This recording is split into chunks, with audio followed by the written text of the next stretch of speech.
What are some of the changes, or why do you want to do high intensity interval training? For the listener, they're thinking, okay, why would I do that? You guys are, that sounds like a terrible idea. Yeah. That doesn't sound like fun. I don't want to do 30 seconds of I'm going to vomit in my shoe. Yeah. Why should they do that? So our goal is to convince them to want to vomit in their shoe. Why? Well, so the most... so extreme. Guys really don't do that. Especially if the most new. Esoteric answer is, and then I'll list a few of the science, and you fill in, because I know you know these data probably so much better than me. But the esoteric answer is, how do you want to live? Totally. Do you want to be that frail person that I meet in the hospital bed, wishing that you were still the vibrant midlifer? Well, there's this problem in the country. It's called temporal disconnect. This is what I have spent my entire career trying to motivate people. Even when people pay me a lot of money to go one-on-one with them, people don't always follow through. And so the idea of temporal disconnect is, it's a banking idea. We cannot see into the future to care about that person. So we do what feels good today, which is skipping our things or going easy on a day. And I'm not saying that I have to be intense every day, but you have to put in the effort consistently if you want to not be that frail old person. Yeah. Temporal disconnect connects us from our goals. Because I don't know who the 70-year-old Vonda is. I don't care about her. She's jacked. I don't care. About, I'm going to be She's jacked. Amazing. Yes. But this from the what does it do metabolically? Well, it contributes to mitochondrial health. Yep. It stimulates muscle protein synthesis. You need an intensity to keep that system going. Yeah.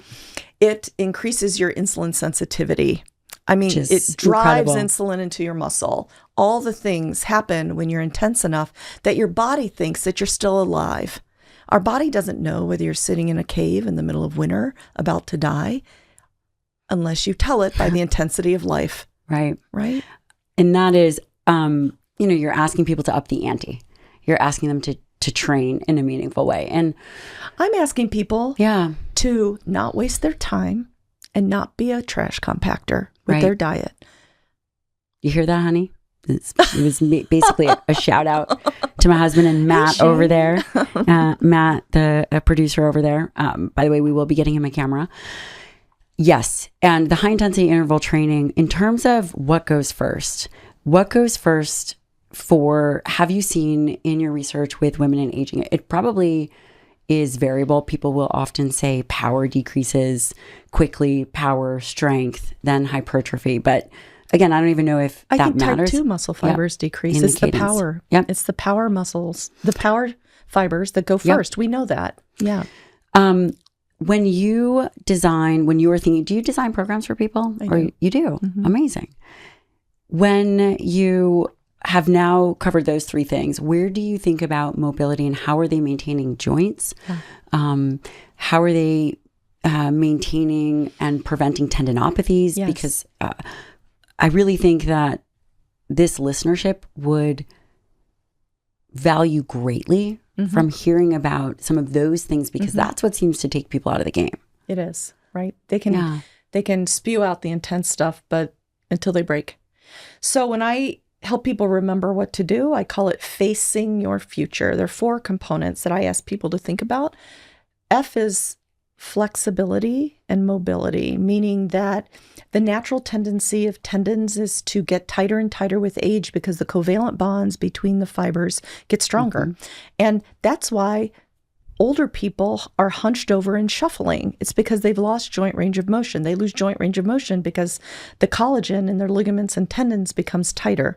And so we need to prepare those, not only to keep them at length, muscles work at a set length to be optimal, but also so that they're not so friable, if you will. So every workout needs to start with a dynamic warm-up where we, depending on whatever activity you're doing, we're warming up every muscle group and every joint that they're going to use. And I have the same I walk for 15 minutes every time before I lift. I then do this 8 or 10, it's not stations, but exercise dynamic warm-up where it's hip rotations, it's inchworms, it's deep squats, like planting rice in a field deep squats. You've seen those pictures of people who work like that. It's warming up my hamstrings. It's glute activation. Put a band around my ankles and activate my glutes if I'm going to go squat or something to get everything going. If I'm doing my upper body, So it's specific. It's specific to what I'm doing that day. Before I then go do my main course, my aerobic. So flexibility. A is aerobic, if that's what I'm doing that day.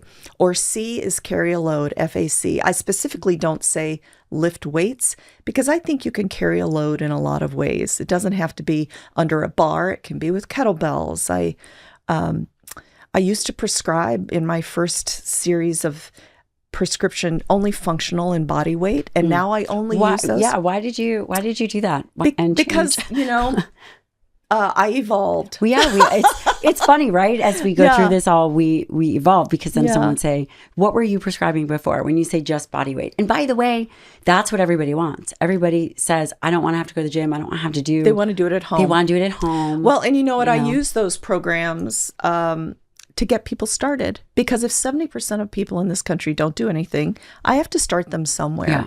So we start with body weight. We start with getting to know how our body moves, and then we add kettlebells or bands, and through just a series of what I would call mobility and functional and body weight things. Because if someone who is stepping off the couch for the first time in 30 years goes and tries to get under a bar, something's going to hurt. And we don't necessarily want you to do that, but we want to get ahead of this. We do. So if we work people through that stage for a few 6 weeks, 3 months, and then we'll move you to lifting heavy. And this is the time when I encourage people to invest in an expert, because if you've never done it before, there's a technique matters. Oh, yeah. Where your body is matters. So that's the time. So carry a load. And E, FACE, is equilibrium and balance, because you can have the weakest bones, you can have the weakest muscles, and you may be okay until you lose your balance and you fall down.